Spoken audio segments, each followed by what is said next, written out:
नमस्कार,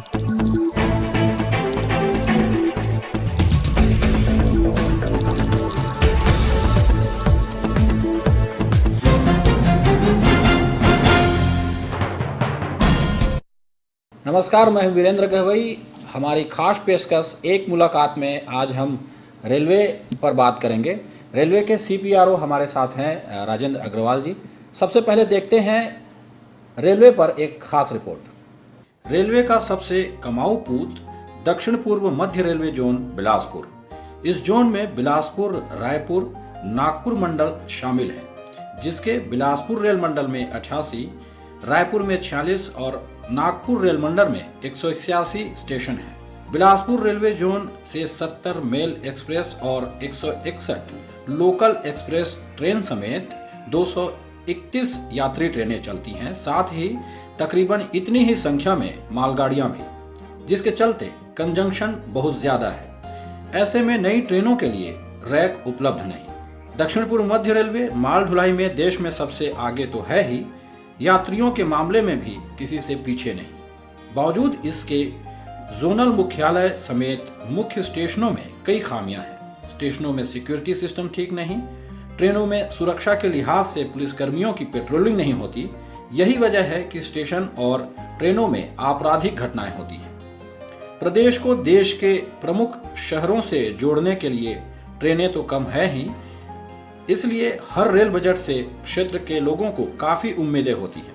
हालांकि रेल अधिकारियों के मुताबिक 2 रेल कॉरिडोर समेत नई रेल लाइन बिछाने का काम तेजी से चलने की बात कहते हुए वे व्यवस्था जल्द ही दुरुस्त होने की बात कहते हैं। लेकिन नक्सल प्रभावित राज्य होने के कारण उन क्षेत्रों में रेल लाइन का विस्तार भी रेलवे के लिए चुनौती है। हालांकि अधिकारियों का कहना है कि इस रेल बजट में जोन को भरपूर पैसा मिला है, जिससे जोन के 9 स्टेशनों को अत्याधुनिक सुविधाओं से लैस किया जाएगा। साथ ही इस काम में तेजी भी जल्द आएगी। लेकिन रेलवे के काम काज की रफ्तार को देखते हुए यात्रियों को जल्द राहत की उम्मीद बहुत कम ही है। कैमरामैन जिया खान के साथ वीरेंद्र गहवई, सिटी न्यूज, बिलासपुर।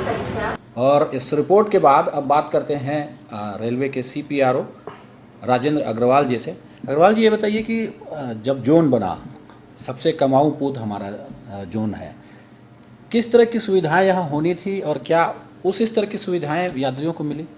देखिए, रेलवे में जो सुविधाएं निर्धारित होती है रेलवे के स्टेशन के आय के अनुसार होती है।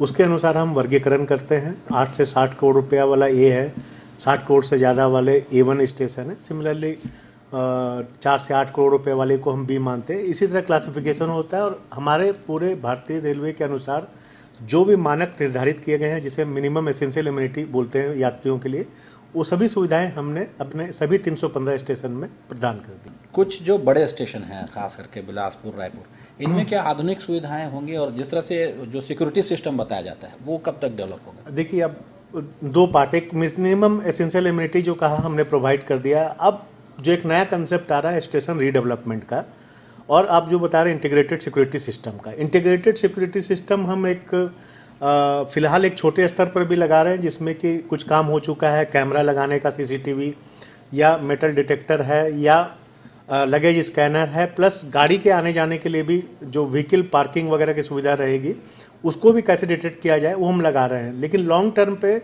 स्टेशन रीडेवलपमेंट का प्लान हो रहा है। पूरे भारतीय रेलवे में 400 स्टेशन को PPP मोड में लिया जा रहा है। हमारा 9 स्टेशन शामिल है, जिसमें बिलासपुर, रायपुर 2 A1 है और रायगढ़, चांपा, दुर्ग, भिलाई पावर हाउस, राजनांदगांव, गोंदिया वगैरह शामिल है, जो A स्टेशन है, जिसे हम PPP मोड में डेवलपमेंट के लिए लेंगे। ये कब तक हो पाएगा और किस तरह की सुविधा होगी उसमें? देखिए, PPP मोड के तहत जो इसको डेवलप करना है, बेसिकली इसमें हम जो लैंड और एयर स्पेस है उसका हम लीज के रूप में डेवलप करने का प्लान कर रहे हैं प्राइवेट पार्टनर से मिलकर। और इसके लिए बोर्ड ने दिशा निर्देश अब जारी कर दिए हैं कि किस वे में इसमें हमको टेंडर करना है और जल्दी इस पर क्रियान्वयन शुरू होगा। मे भी आने वाले अगले 1 साल में इस पर हम डिटेल स्टेप लेना शुरू कर देंगे। इसमें जो काफ़ी आधुनिक सुविधाएं उपलब्ध होगी, जैसे जो स्टेशन पूरे एक मॉल के तर्ज पे डेवलपमेंट होगा, इसमें पार्किंग रेगुलेटेड रहेगी और जो गाड़ी का एंट्री और एग्जिट पॉइंट रेगुलेटेड रहेगा। स्टेशन में आपको मेडिकल शॉप और मॉल में जो सुविधा होती है, इसके अलावा सोशल सर्विस सेंटर के लिए भी कुछ प्लेस आइडेंटिफाई किया जाएगा जहाँ पर कि हम लोगों को सामाजिक सुविधाएं भी दे सकेंगे। और रेलवे अब पीपीपी मॉडल पे ज़्यादा ध्यान दे रही है, चाहे वो लाइन बिछाने पर हो, स्टेशन के डेवलपमेंट पर हो या रेल कॉरिडोर में हो। क्या वजह है पीपीपी मॉडल में, और क्या प्राइवेट जो सेक्टर्स हैं वो इंटरेस्ट क्यों ले इन चीज़ों पे? देखिए, पिछले 30 वर्षों से हमने इंफ्रास्ट्रक्चर में काफ़ी कम इन्वेस्टमेंट किया है और हमारा मेजर आज के डेट में कंस्ट्रेंट है रिसोर्स का। इंटरनली जो पूरा भारतीय रेलवे है करीब करीब 16 से 17 हज़ार करोड़ रुपया ही जनरेट कर पाता था, जबकि अभी भारतीय रेलवे ने मैसिव एक्सपेंशन का कार्य शुरू किया है और अगले 5 साल में 8.5 लाख करोड़ रुपया लगाने जा रही है। ये 8.5 लाख करोड़ रुपया जो आएगी, एक तरह से हम या तो इसको हम एक्स्ट्रा बजटरी रिसोर्स से फाइनेंस करा रहे हैं। दूसरा जो मॉडल ऑफ डेवलपमेंट है कि हम पीपीपी मोड में कर रहे हैं। पीपीपी मोड में हम जैसे स्टेशन डेवलपमेंट कर रहे हैं, उसके अलावा हम काफ़ी रेल कॉरिडोर डेवलप कर रहे हैं। ये सभी रेल कॉरिडोर है जहाँ पर कि काफ़ी अच्छा रिटर्न आने की उम्मीद है, और चूँकि रेलवे के पास में एक्सक्लूसिवली मनी उसमें अभी इन्वेस्टमेंट के लिए उपलब्ध नहीं होने के कारण लोगों से पार्टिसिपेट कर रहे हैं। जैसे हमारे यहाँ धर्मंजयगढ़ घरघोड़ा वाली लाइन है, 104 किलोमीटर की है। इसमें कोल मिनिस्ट्री है, रेल मंत्रालय है और स्टेट गवर्नमेंट छत्तीसगढ़ है, तीनों 64, 26 और 10% के रेशियो में पार्टिसिपेट कर रही है। और वहीं पर गेवरा रोड पेंडा रोड का एक कॉरिडोर है। फ्यूचर में उसका कैपेसिटी करीब करीब 65 ट्रैक पर डे लोडिंग का है और काफ़ी अच्छा रिटर्न आने की संभावना है।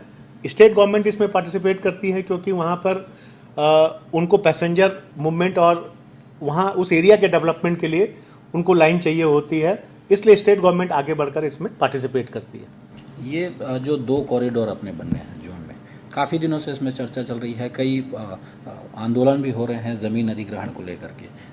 काफ़ी डिले नहीं हो रहा है जिस तरह से इसमें काम होना था और जो अपेक्षाएं थी लोगों की, उस पर देरी हो रही है? नहीं, इसमें बिल्कुल डिले नहीं हो रहा है। यह एक प्रोजेक्ट है जिसे प्राइम मिनिस्टर ऑफिस से डायरेक्टली मॉनिटर किया जा रहा है। छत्तीसगढ़ के चीफ सेक्रेटरी इसे रेगुलरली मॉनिटर करते हैं और यह जो प्रोजेक्ट है धर्मंजयगढ़ से घरघोड़ा वाला, ये अगले 2019 तक कंप्लीट करने का टारगेट है और इस पर काफ़ी हद तक काम शुरू हो चुका है और ये जल्दी कर लिया जाएगा। दूसरा जो है गेवरा रोड से पेंडा रोड, सिमिलरली उसमें भी 5 साल के अंदर में टारगेट रखा गया है। उसमें लैंड एक्विजिशन चल रही है और लैंड एक्विजिशन का कार्य और लैंड का जो मनी है वो स्टेट गवर्नमेंट ही पे कर रही है और राज्य प्रशासन हमें लैंड एक्वायर करके दे रही है। जो नई लाइन बिछानी होती है वो उसका काम काफ़ी धीमा होता है। जो खास करके नई जगहों पर ट्रेन चलाने की बात हो, जैसे एक बात थी उसलापुर से कवर्धा होते हुए, मुंगेली होते हुए डोंगरगढ़ तक जोड़ने की, वो काम कहाँ तक पहुँचा और क्यों डिले हो रहा है? देखिए, आपको जैसे बताया कि रेलवे के पास में फंड का कंस्ट्रेंट था। अभी जो हमारे पास में पॉलिसी है, हम सर्वे स्वीकृत करते हैं। जो आप मुंगेली लाइन की बात कर रहे हैं, इसका सर्वे काफ़ी पहले स्वीकृत हुआ था, 1998 में भी हुआ था, लेकिन इनका जो रेट ऑफ रिटर्न है 1 या 2% है। तो इस पर आज के रेट में भी फंड अवेलेबल नहीं है कि इसमें हम इन्वेस्ट कर सके, और पीपीपी मोड में इसमें इतने रिटर्न में कोई नहीं आएगा। आज के डेट में जो हमारा कार्य चल रहा है वो 14% से ज़्यादा जिसमें रिटर्न है, उसमें पीपीपी मोड में लोग आ रहे हैं। प्लस रेलवे को भी जो LIC वगैरह से फंड मिल रहा है, उन्हीं प्रोजेक्ट में लगाने को मिल रहा है जिसमें 14% से ज़्यादा रिटर्न है। इसी के तहत लेकर इस बार हमारे पास काफ़ी मेजर प्रोजेक्ट स्वीकृत हुए हैं, जिसमें कि आपको मेजर हमारा जो कैपेसिटी का कंस्ट्रेंट था वो दूर होने जा रहा है। झारसुगुड़ा से लेकर बिलासपुर चौथी लाइन स्वीकृत हो चुकी है, बिलासपुर से अनूपपुर तीसरी लाइन स्वीकृत हो चुकी है। उसी तरीके से राजनांदगांव से लेकर नागपुर तक तीसरी लाइन का स्वीकृति हमें मिल चुका है, और आने वाले समय में इस सब का जो टारगेट है अगले 4 से 5 साल के अंदर में हमें कंप्लीट करना है, और इसके लिए काफ़ी बजट हमें मुहैया कराया गया। ये सर जो हमारा जोन है वो मुंबई हावड़ा मेन रूट पर है, तो ख़ास करके इन इलाकों में जो स्टेशन पड़ते हैं, इस इलाके में लोगों की आवाजाही बहुत है। क्या हर बजट में ये कहा जाता है, काफ़ी मांग उठती है कि नई ट्रेन यहाँ से चलाई जाए, पर मिलती नहीं है उतनी ट्रेनें, इसकी वजह क्या है? डेफिनेटली आप जो कह रहे हैं कि हमारा, आपको बताया कि जो कैपेसिटी कंस्ट्रेंट है, मेनली जो दुर्ग से लेकर आपको उधर नागपुर हो, चाहे डाउन द लाइन दुर्ग से लेकर बिलासपुर होकर हमारा रायगढ़ का है, सभी में सेक्शन कैपेसिटी 130 से 140% में हम चला रहे हैं। हमारे पास लाइन कैपेसिटी की कमी है, इसलिए हम गुड्स ट्रेन भी कम चला पा रहे हैं, और पैसेंजर ट्रेन जो नया हो रहा है, इस कंस्ट्रेंट के चलते हमें काफ़ी बार दिक्कत का सामना करना पड़ता है।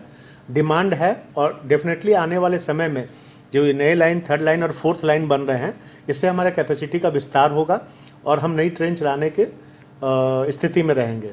इसी का एक पैरेलल पार्ट ये है कि हमारे पास जो भारतीय रेलवे में ओवरऑल वैगन्स और कोचेस की कमी होती है, उसको भी अब एफडीआई के जरिए सॉल्व कर लिया गया है। अभी हाल में ही 2 इन्वेस्टमेंट मेजर जो किया गया है बिहार में डीजल लोको फैक्ट्री और इलेक्ट्रिक लोको फैक्ट्री के लिए, उसमें मेजर हमारे यहाँ लोकोमोटिव्स प्रोड्यूस होंगे और आने वाले समय में सिमिलर तरह के कार्य कोचेज में किया जा रहा है, जिसमें कि एफडीआई के थ्रू लोग कोच प्रोड्यूस करेंगे और उसे लीज पे रेलवे को देगी और मेंटेन भी वही करेंगे।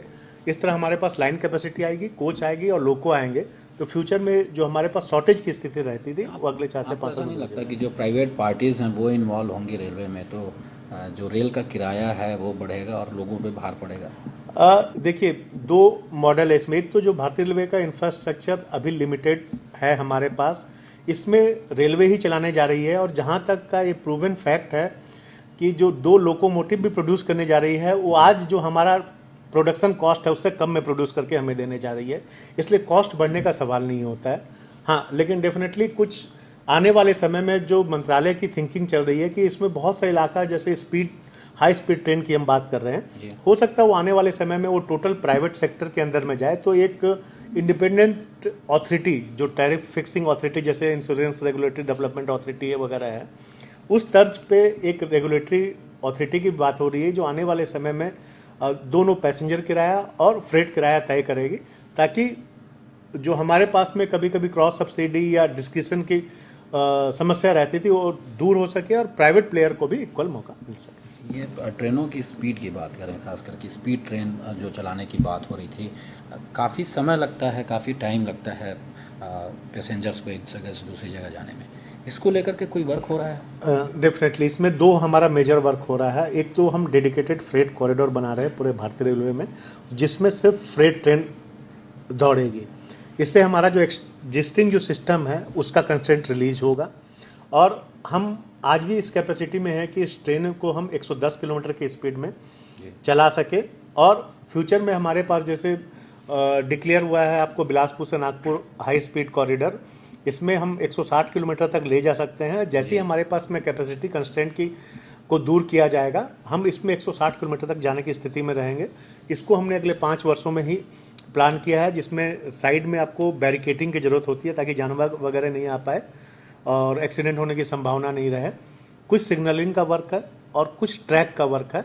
इसे 5 साल के फेज्ड मैनर में डिवाइड किया गया है और उस वे में हमको हर साल फंड मुहैया कराया जा रहा है कि हम 5 साल में इस सेमी स्पीड जो कॉरिडोर 160 किलोमीटर से 200 किलोमीटर की स्पीड को क्रियान्वयन कर सके। ये एक माल लोडिंग को लेकर के खास करके हमारा जो जोन है वो काफ़ी आगे रहा है, इसको लेके जो ACCL का चूँकि जो प्रोडक्शन है वो कम होते जा रहा है ऐसा कहा जा रहा है, तो ये कमी कैसे पूरी होगी? और आप कह रहे हैं कि माल लोडिंग बढ़ते जाएगा और हर साल आप लोगों को जो टारगेट है वो बढ़ते जा रहा है, तो इसको कैसे पूरा करेंगे आप लोग? देखिए डेफिनेटली हमारा जो टारगेट है बढ़ रहा है। अभी इस साल हमें 172 मिलियन टन का टारगेट दिया गया है, जिसको कि हम प्रयास कर रहे हैं। अब नवंबर के एंड तक हमने 109.47 मिलियन टन अचीव भी कर लिया है। ये कंस्ट्रेंट के लिए ऑलरेडी 2 फेज़ में काम चल रहा है, हम अपना कैपेसिटी बढ़ा रहे हैं। सिमिलरली जो कोल मंत्रालय है वो नए प्रोजेक्ट की स्वीकृति ले रही है, जो आपको बता रहे 2 जो कॉरिडोर आने जा रहा है धर्मंजयगढ़ या गेवरा रोड पेंड्रा रोड वाला, वहाँ से आने वाले समय में जो फुल पोटेंशियल रिलाइज होगा 65 रैक पर दिन का उसका कैपेसिटी है, जबकि आज हम पूरे जोन में 140 रैक के आसपास पर डे ढुलाई कर रहे हैं, तो उस सेक्शन का 65 है।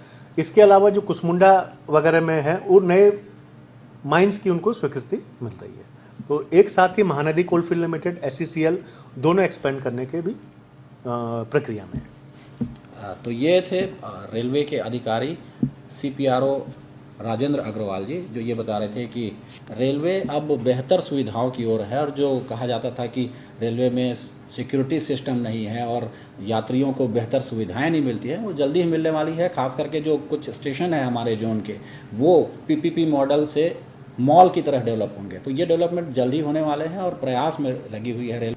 हमारे इस खास कार्यक्रम एक मुलाकात में इतना ही। कैमरामैन जिया खान के साथ मुझे दीजिए विदा।